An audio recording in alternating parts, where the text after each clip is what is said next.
안녕하세요. 소송의 세계 오세호 변호사입니다. 오늘 다룰 사건은 이혼 후에도 혼인무효 가능하다입니다. A씨는 전 남편과 2001년경 결혼한 뒤에 약 3년 후 이혼을 합니다.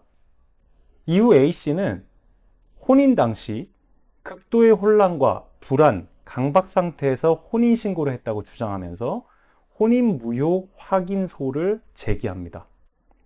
이에 대해서 1심과 2심은 이혼 이후에 혼인무효 확인은 실익이 없다고 하면서 청구를 각하하고 항소를 기각합니다. 이러한 판단은 약 1984년경부터 이어져 온 대법원 판례에 따른 것이었습니다. 하지만 오늘 대법원은 약 40년 만에 판례를 변경하면서 1심과 2심 판결을 파기환송합니다. 즉 다시 재판하라고 돌려보낸 것이죠. 그러면서 그 이유로 이혼과 혼인무효는 그 법적 효과가 다르다.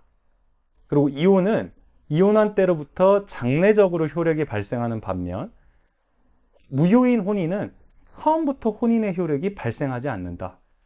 따라서 이혼을 했더라도 혼인무효 확인을 구할 이익이 인정된다라고 했습니다. 앞서 말씀드린 바와 같이 기존 대법원은 혼인관계가 이미 이혼신고로 해소되었다면 그 이후에 혼인관계의 무효 확인을 구할 이익이 없다라고 판단했습니다. 하지만 오늘 대법원은 이혼과 혼인무효는 그 법률 효과가 명백히 다르므로 이혼으로 혼인관계가 해소되었더라도 그 이후에 혼인무효 확인을 구할 이익이 있다라고 하였습니다. 여러분 잘 아시겠지만 혼인관계를 해소하는 방식에는 크게 혼인무효, 혼인취소, 이혼이 있습니다. 혼인무효가 되면 처음부터 애초부터 혼인관계가 없던 것이 되고 부부였다는 사실 자체가 부존재되는 것입니다. 그래서 혼인기간 중에 보통 발생한 일상적인 가사 채무 등은 이 부부가 제3자인 채권자에게 연대 책임을 부담하기도 하는데 이 혼인관계 자체가 무효가 된다면 그러한 법률관계에도 영향을 미치는 것입니다. 그리고 무엇보다도 혼인관계 증명서나 가족관계 증명서 등에 이혼이라고 기재되는 것과 혼인 무효로 나오는 것은 큰 차이가 있다고 보여지죠. 그래서 민법 조항을 보시면 혼인 무효의 요건이 있고 혼인 취소의 사유가 또 있고 또 이혼의 사유가 따로 다 명시되어 있습니다. 혼인 무효 사유로 가장 많이 보는 케이스가 당사자 간에 애초부터 혼인의 합의가 없는 때입니다.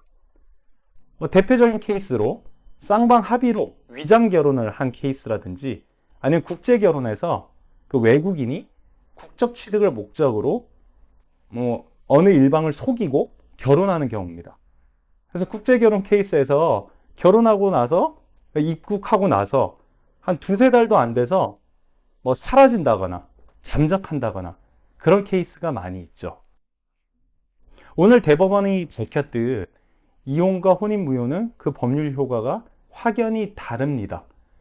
그래서 당사자로서는 내가 이혼한 사람이 되는 것보다는 아예 이게 혼인무효가 되는 것이 이익이 크겠죠.